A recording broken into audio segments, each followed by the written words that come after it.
Assalamualaikum. Sebelum menyimak konten ini, mari kita dukung kanal dakwah ini agar berkembang dengan cara subscribe dan nyalakan loncengnya. Jazakumullah khairan kasiro. A'udzubillahi minasyaitonirrajim. Maka Allah moal bakal liyadaro mu'minina ngantapkeun orang-orang beriman ala ma'antum alaihi aya dina kaayaan anu ayeuna hatta yamizal khabitha minat thayyibi dugikeun ka dibedakeun anu kotor tibatan anu sae alus. Wa ma kana Allahu jeung Allah oge moal liyutali akum alal ghaibi ning nemrakeun ka anjeun perkara-perkara nu ghaib. Walakin Allah tapi Allah bakal yaztabi min rusulihi milih ti rasul-rasulna may yasha anu dipiharep ku anjeunna. Fa aminu maka prak anjeun geura ariman billahi wa rusulihi ka Allah sareng rasul-rasulna. Fa in tu'minu jeung lamun anjeun ariman wa tattaqu jeung tarakwa falakum ajrun adim maka keur anjeun pahala anu kacida badagna. Alhamdulillah wa bihi nasta'inuhu ala umuri dunya waddin wala haula wala quwata illa billahil aliyyil azim. Asyhadu an la ilaha illallah wahdahu la syarikalah wa anna Muhammadan abduhu wa rasuluhu alladzi la nabiyya ba'dahu amma ba'du. Khatiman rahimakumullah, ayat ieu masih patula patali sareng perang Uhud. Jadi pami di surah Al-Baqarah mah angklung ngabahas ngeunaan Bani Israil. Nah di surah Al-Imran mah nu rada ngangkeung teh ngabahas perang Uhud. Nah, ieu di ayat ieu ngajelaskeun kondisi anu dina nalika setelah terjadi perang Uhud teh jalma anu mukmin eleh, jalma anu kafir menang kesempatan. Jadi dipasian ku Allah Subhanahu wa taala kesempatan. Tarosana ke urang nah atuh Allah teh make dielehkeun jalma-jalma anu mukmin. Nah, biasana lamun anu musibah mah naon atuh hikmahna, aya menang untung mah naon atuh sami keudana mah naon atuh hikmahna urang untung teh. Biasana urang mah neangan hikmah teh lamun musibah naon atuh hikmahna tah kuduna mah supaya nambah kasyukuran teh nalika menang nikmat ge dipilarian hikmahna. Nah, tapi lamun biasana kana kamusibahan ya jalma teh sok kemutan naon hikmahna.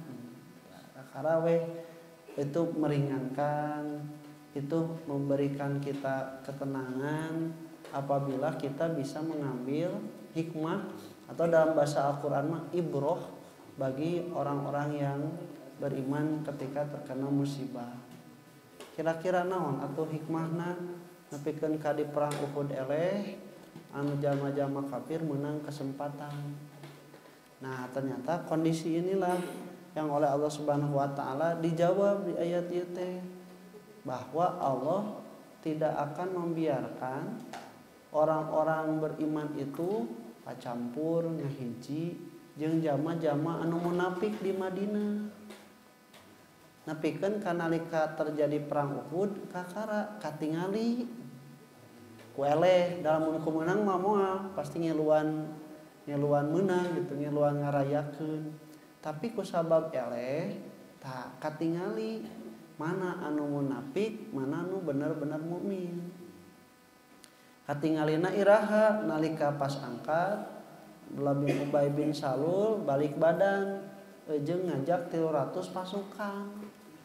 Tina 1000 nya 700. Tah katawis ti dieu mah ieu. anu munafik atawa hatena lebih condong kepada kemunafikan tibatan iman ngabela Allah jeung Rasulna tah sesana nembe jama anu iman nalika nuju perang nya katawis jami-jami anu taat jeung anu teu taat ka parentah Rasul dina nalika pasukan pamanah can diparentah turun geus buru-buru turun katingali dina nalika dina nalika uih ka Madinah anu benar-benar beriman mah dikersakeun lamun teu ngilu perang oge manehanana ngupahan takjiah ka umat Islam anu angkat tapi anu munafik mah nyarita cuk urang ge cicing tong ngilu maot gitu cuk urang ge tong ngilu eleh kakara katingali. Nah itu diantara ibrah kenapa Allah Subhanahu wa Ta'ala tidak memberikan kemenangan ketika perang Uhud.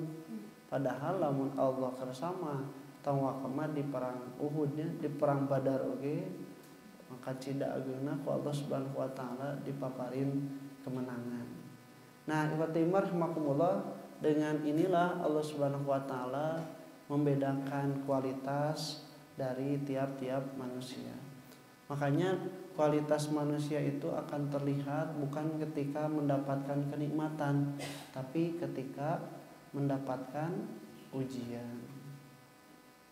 Ustadah nyarios, orang teh kudu ikhlas, kudu ridho, kembali, ya. Amun misana salaki urang teh nikah deui, mudah-mudahan jadi wasilah keur surga kanggo urang. Alhamdulillah Bu Ustadah cek ibu-ibu teh. Terus degreg abi ustadah nyeres gitu mah nah gitu abi teh ku Pak Ustad terus 2 tahun ditikah serangan jantung langsung jadi teman Allah kadang Allah Subhanahu wa Ta'ala apa yang kita ucapkan itu dipentes gitu bahasa Sunda mah sing sok nyebutkeun wae sabar bagian anjeun nu kabagian sabar teu cing sok lamun osok daun ngupahan nu teu damang bagian anjeun nu gering sok sabar teu kadang dipentes gitu. Maka ikhwati iman rahimakumullah. Nah, ini diantara ibrah hikmah kenapa ujian atau musibah itu menimpa orang-orang beriman. Berkaitan dengan perang Uhud, nah ini maka Allahu liyadara mu'minina ala ma antum alaihi hatta yamijal khabitha minat thayyib. Allah tidak akan membiarkan kalian. Nah, mereka kan enggal ngalih ka Madinah hijrah pacampur eta teh nu bener-bener iman, anu ngaku-ngaku iman, teu percaya ka Nabi tapi alim ngalawan, hoream mayar pajak. Jadi we pura-pura beriman orang-orang Yahudi teh masuk di utamina Bani Quraidah, Bani Nadir jeung Bani Qainuqa nu seueur Yahudina. Nah, ketika itulah bercampur zaman iman teh teu bisa dibedakan. Nah, dengan adanya perang Uhud katingali mana nu iman bener-bener jeung mana anu munafik. Saur Abu Aliyah wa ta'imar rahimakumullah anjeunna nyarioskeun sababun nuzul ayat ieu teh sa'alal mu'minuna ayyutu alamatan yufarriquna biha bainal mu'mini wal munafiqi. Allah Subhanahu wa Ta'ala dicarioskeun kenaan ayat ieu teh aya jama-jama mukmin anu nyungkeun ka Rasul supaya dipaparin terang ciri-ciri anu ngabedakeun antara jama mukmin jeung jama munafik. Maka lungsur ayat ieu la makanallahu liyadara mu'minina ala ma antum alaihi hatta yamijal khabitha minat thayyib.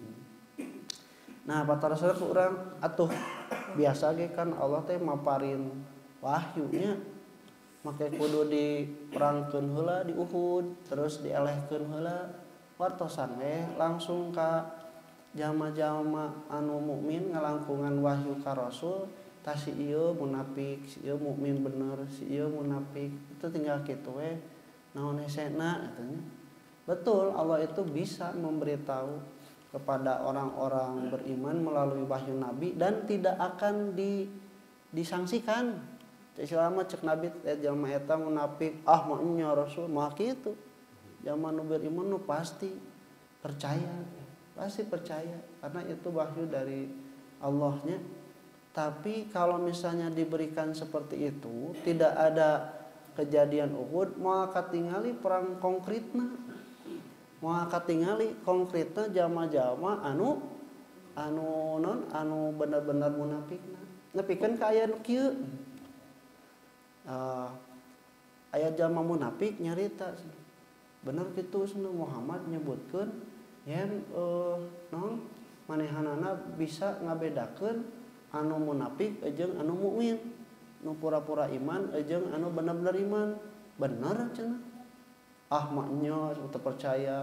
Nah kitu mah kita percaya. Geuning manehanana teu apal urang mah cenah pura-pura. Kita ngomong sorangan teh. Jadi ngabejakeun dirina sorangan. Tuh. Jadi nepikeun ka orang munafik oge tanpa sadar diri nyebutkeun dirina munafik ngabejakeun. Maunya apa lo nih orang tuh kapanggih tak eta ngomong nah gitu. Jadi Allah Subhanahu wa taala ditemrakeun satu persatu. Nah iwat imar rahimakumullah, makanya Allah Subhanahu wa taala menyebutkan di ayat ini Allah tidak akan membiarkan engkau bercampur dengan orang-orang munafik. Nah, tapi Allah Subhanahu wa taala akan membedakan dengan ayat dengan kejadian di perang Uhud. Nah kemudian watimar rahmakumullah, kalimat yamizal khabitha minat thayyib, khabis itu artinya kotor, sedangkan thayyib itu artinya baik bersihnya. Aya geuningan doa Allahumma inni a'udzubika minal hubus, teh jamakna hubusi wal khabais, kotornya. Dina hadis aya tidak kana ma'u qulataini lam yahmilil khabas.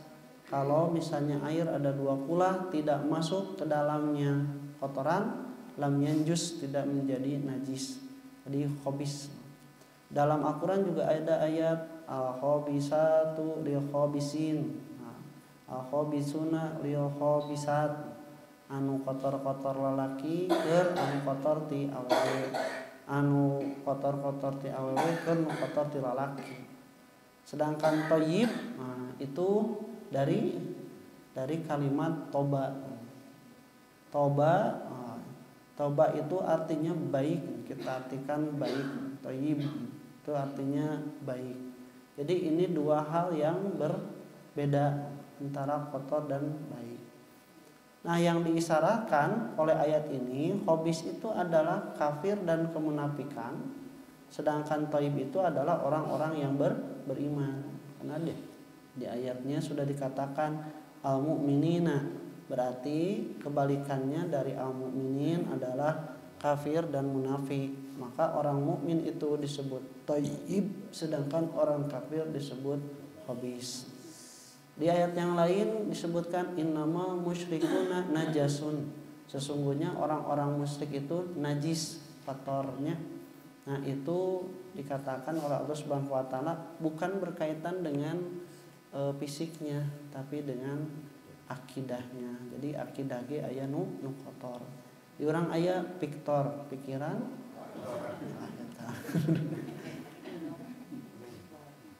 Karena namina etanya jadi diselewengkeun. Nah, ibad timar rahimakumullah, wa ma kana Allahu liyutli'akum ala ghaibi, dan Allah tidak akan menampakkan kepada kalian semua orang-orang yang beriman perkara-perkara yang gaib. Ai gaib teh Bu lain teu aya. Sabab lamun teu aya mah itu dalam bahasa Arab itu namanya adamun. Adamun tidak ada. Kebalikannya itu wujudun, wujud. Mata dina asyariyahnya sifat-sifat Allah wujud, kidam, bako. Wujud artinya Allah aya. Nah, aya sifat mustahil bagi Allah, Adam. Adam itu tidak ada. Nah, gaib itu bukan tidak ada, tapi tidak terlihat. terlihat, tidak terjangkau oleh panca indera. Bahkan kadang satu panca indera tidak menangkap, panca indera yang lain masih bisa menangkap, tacan disebut gaib. Puntennya siga bobos seperti kentut eta ecek panon gaib teh, cek irung mah henteu. Ya, ecek ceulih teu da ka kuping nya, tapi ecek panon mah henteu. Nah, itu bukan gaib, itu tidak gaib karena masih ada panca indera yang masih menangkap, merasakan. Nah, iwatimar rahimakumullah, gaib itu dari kalimat bahasa Arab goba. Goba itu biasa diartikan ku bahasa Arab mah eueuh indit. Sabartos dina hadis Nabi itu tidaklah pulang dari berpergian kecuali sholat dulu 2 rakaat. Sholat nanti bu? Sholat duha. Jadi Nabi teh sholat duha kalau pulang dari bepergian. Tagoba kalimat nanti. Sabab naon anu indit teu katingali. Nya. Urang marek indit nya jung we kehula ieu can beberes. Indit mah tos teu katawis. Dak jadi dia ya katawis keneh. Terus ibu angkat keluar, terus kehalangan ku tembok, terus teu katawis. Tak ibu teh disebutna makhluk. Secara bahasa makhluk anu keur indit, teu katingali gaib itu. Nah, makanya gaib itu bukan tidak ada, kebalikannya itu bukan adamun, tapi gaib itu kebalikannya nampak. Kelihatan. Dalam bahasa Arab syahadah. Tadi alimul ghaibi wasyahadah. Allah mengetahui sesuatu yang gaib. Nah, tapi dia juga mengetahui yang nampak. Makhluk Allah ada yang diciptakan bentuknya gaib dan ada yang bentuknya syahadah. Nah, urang mah syahadah kusabab urang sadayana nampak katinggal. Nah, aya nu sanes cek urang gaib teh yaitu kaum jin, dia itu gaib. Apakah makhluk yang gaib itu tahu perkara yang gaib? Henteu. Ya. Apakah makhluk gaib itu mengetahui tentang perkara-perkara yang gaib di masa depan atau di masa lalu? Henteu. Sapertos dibuktikan ku Allah ketika Nabi Sulaiman memerintahkan untuk membangun kepada para jin, dan Nabi Sulaiman itu berdiri dengan memegang tongkatnya nya garawewe ai pas tongkatna rapuh. Tongkatna rapuh kemudian patah lepak weh, ternyata Nabi Sulaiman sudah meninggal dunia. Ternyata kira-kira rapuhna tongkat sabralila. Orang-orang jin itu yang gaib digawe we teu apaleun Nabi Sulaiman sudah meninggal dunia. Eta ikhwatimar maksudnya bukti bahwa yang gaib pun belum tentu mengetahui perkara gaib. Nah, Allah mah alamul guyub. Allah maha mengetahui guyub, maha gaib. Di Allah na gaib, kemudian juga mengetahui yang gaib. Nah, itu disebutnya guyub. Nah, ikhwatimar rahimakumullah, itu disebut gaib. Jadi gaib mah sederhananya tidak terjangkau oleh panca indera. Nah, untuk apa Allah Subhanahu wa taala memberikan sesuatu yang gaib, baik makhluk ataupun perkara yang gaib, termasuk perkara ieu. Perkara mana yang kafir dan munafik, perkara menang atau kalahnya di perang Uhud itu kan termasuk gaib ketika belum terjadi dan terlihat. Nah, salah satunya adalah sebagai ujian bagi orang-orang yang beriman, mana yang beriman, mana yang tidak. Sabab nu disebut iman mah percaya mah lain ku sabab katingali, tapi percaya mah ku sabab teu katingali. Ibu percaya teu kasih bapak satia? Percaya. Non buktina Tah eta mah lain percaya. Da aya wae katingali. Percaya mah mun si bapa indit, ibu teh hate tenang. Ai si bapa indit, ibu hate teh tenang nepi ka diudag we. Diudag kada itu ditinggaliku. Ya, nepikeun ka ibu masang CCTV. Bahkan CCTV berjalan, budak cenah dibabawa. Budak leutik 3 tahun dibabawa weh jeung bapana balik ka imah teh. Mama eta tadi si bapa ngaheurian teteh-teteh. Jadi ku teu percaya mah kusabab urang teu aya katenangan. Ya. Sok ibu. Ibu teh hayang tenang kan. Lamun misalnya konteks tadi bapak itu setia itu karena ibu ingin ketenangan bahwa si bapak setia. Bisa carana, bisa kumaha. Yang kitu tuturkeun tempel terus. Si bapak usaha cicing, si bapak kemana ngilu sakitu. Make GPS. Eta teh menimbulkan ketenangan karena katingali tapi eta lain percaya. Eta mah yakin. Karena geus katingali jelas tidak ada yang bisa disangkal. Yang percaya itu sesuatu yang membawa ketenangan walaupun tidak terlihat. Jadi si bapak damel, ibu teh percaya we tenang. Si bapak angkat makan kapeng mah teu uih kitu nya. Ibu teh tenang we, da percaya. Geus pasti teu si bapana teu naon? Teu cunihin.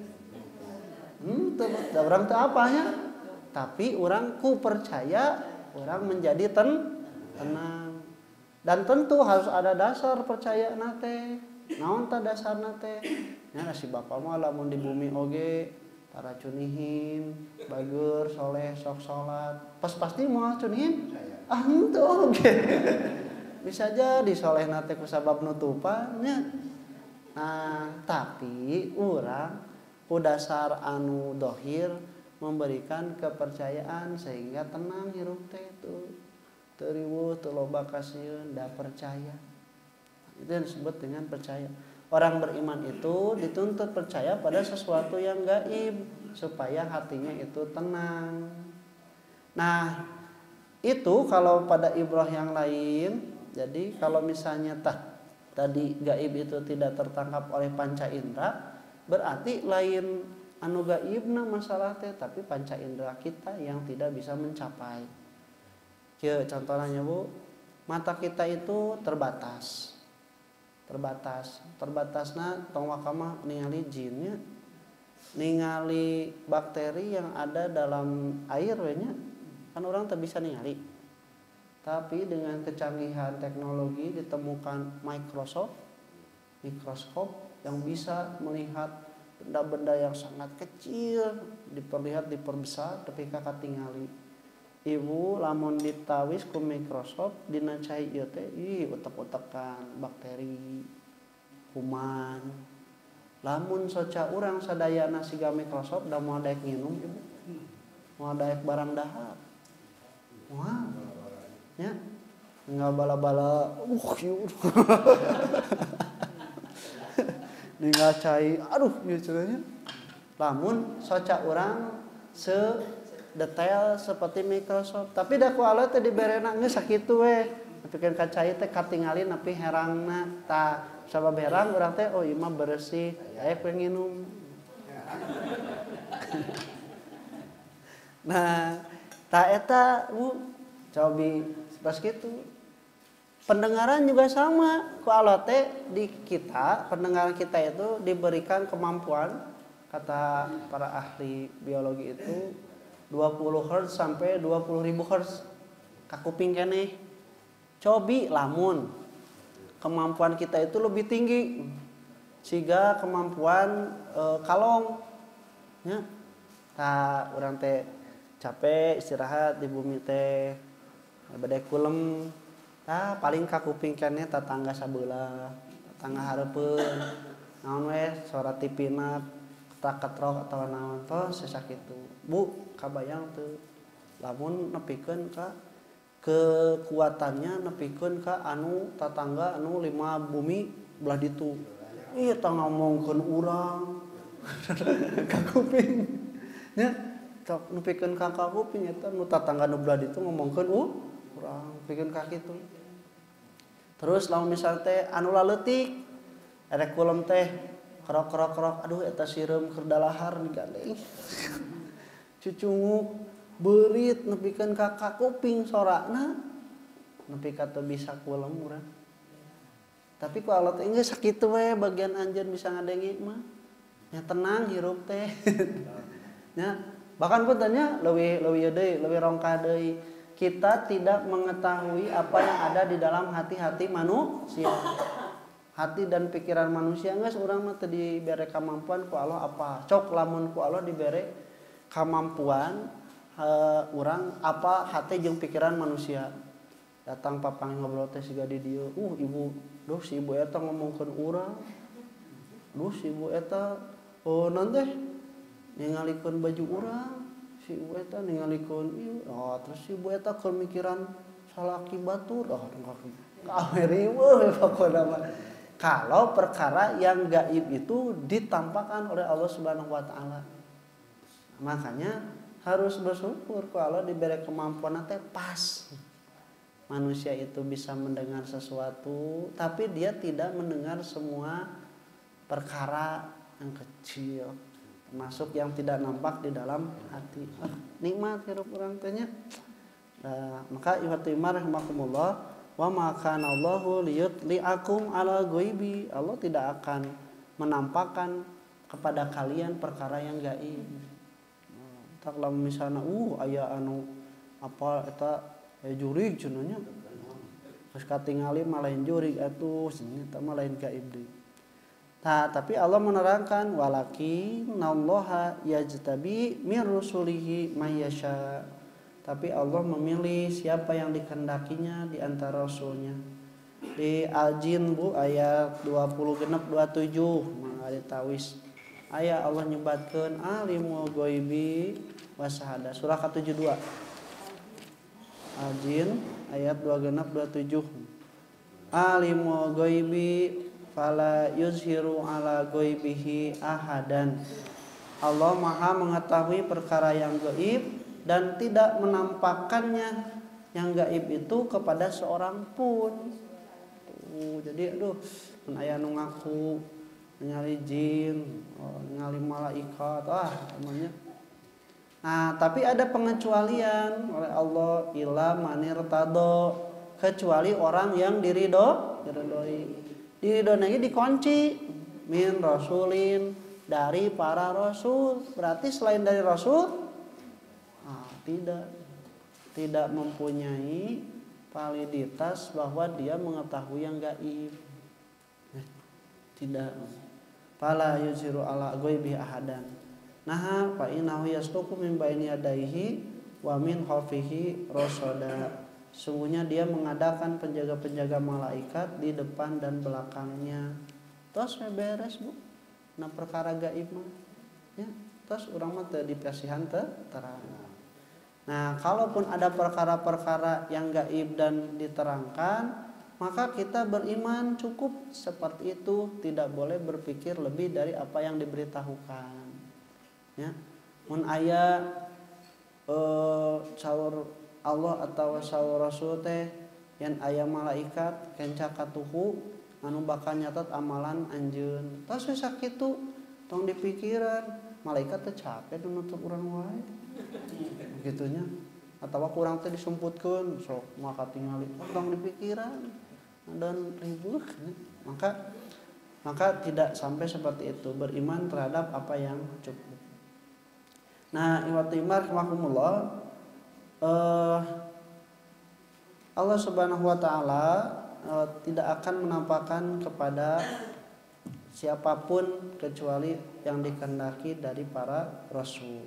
Makanya Rasulullah yang mengetahui sebelumnya siapa orang-orang yang munafik. Tapi Rasul tidak memberitahukan, ya jelema ieu munafik. Henteu, bisi jadi tuduhan. Ya, tapi ternyata Allah dengan kejadian kekalahan perang Uhud memperlihatkan kepada kita siapa yang sebenarnya orang-orang munafik. Nah, maka perintahnya oleh Allah Subhanahu wa taala, fa'aminu billahi wa rusulihi. Maka berimanlah kalian kepada Allah dan Rasulnya. Artinya taatlah kalian menjalankan syariat yang telah ditetapkan oleh kalian. Dalam tafsir dikatakan yakni la tashghalu, ya dina tafsir Al-Baidawi, la tashghalu bima la yughnihim wasghalu bima yughnikum wa huwa al-iman. Geus tong nyibukkeun diri karena pagawean-pagawean orang munafik, orang-orang kafir. Sibukkeun diri mah kana perkara anu manfaat keur anjeun nyaeta keimanan. Jadi entas we tong dipikiran eta anu munafik teh sahanya, kade entong tos we antepkeun. Jangan menyibukkan diri. Sibukkan saja diri kalian dengan keimanan, ku amal soleh. Nah, orang-orang beriman itu, dalam surat Al-Mu'minunnya, walladzina hum 'anil lagwi mu'ridun. Dan orang-orang yang terhadap perkara yang tidak bermanfaat itu mereka berpaling. Terus we tong nyibukkeun diri nguruskeun jamaah-jamaah kafir jeung munafik nya. Tas we urang mah nyibukkeun kana diri urang sadayana.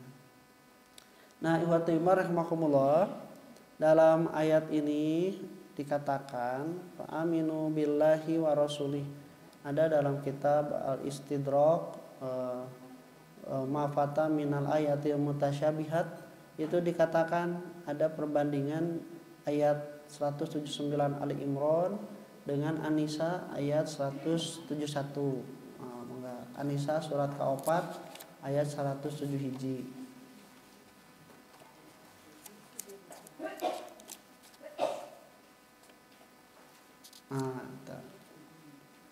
Ya ahla kitabi la taghlu fi dinikum wa la taqulu jeung saterasnanya. Nah, ini tentang peringatan Allah pada ahli kitab supaya tidak gulu, tidak berlebih-lebihan sampai mengatakan Nabi Isa adalah Tuhan atau anak Tuhan. Innama masihu Isa bin Maryam Rasulullah wa kalimatuhu aqaha ila Maryam wa ruhum minhu. Nah, baris ketiganya di ujung di pojok sebelah kiri, fa'aminu billahi wa rusulihi. Maka berimanlah kalian kepada Allah dan Rasulnya. Wala taqulu salasatun intahu khairon lakum. Jangan mengatakan Allah itu trinitas, berhenti mengatakan seperti itu lebih baik bagi kalian. Nah, di ayat 179 Ali Imran ma fa'aminu billahi wa rusulih wa in tu'minu wa tattaqu falakum ajrun adzim. Jadi di ayat ieu mah kalau berimanlah pada Allah dan Rasulnya. Nah, ini karena berkaitan dengan tadi dengan kejadian di perang Uhud. Nah, sedangkan ayat di fa'aminu billahi wa rasulihi mah adalah berkaitan dengan keyakinan kaum Nasrani yang mengatakan bahwa Allah itu salisus salasa, Allah itu trinitas. Jadi orang-orang yang beriman kepada Allah dan Rasul itu, kalau di ayat 171 surah An-Nisa yang tidak mengatakan, meyakini bahwa Nabi Isa trinitas, itu baru yang iman. Sedangkan di ayat yang ini, orang yang beriman kepada Allah dan Rasul itu adalah orang yang beriman dengan kejadian kalahnya orang-orang yang beriman di perang Uhud, bahwa ini adalah kehendak Allah Subhanahu wa taala. Lanjut, wa in tu'minu wa tattaqu, jika kalian beriman dan bertakwa. Ini juga sama padanannya itu ayat di dalam surah Muhammad. Surah Muhammad ayat ke-36. Muhammad 47-nya.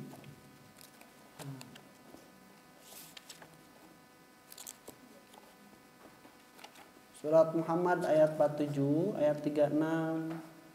Innamal hayatud dunya laibun wa lahwun wa in tu'minu wa tattaqu yu'tikum ujurakum wa la yas'alkum amwalakum. Di ayat ieu mah wa in tu'minu wa tattaqu falakum ajrun adzim. Nah, kalau di ayat ini 179 Allah Subhanahu wa taala menggabungkan iman dan takwa. Orang yang beriman dan bertakwa itu akan diberikan pahala yang besar.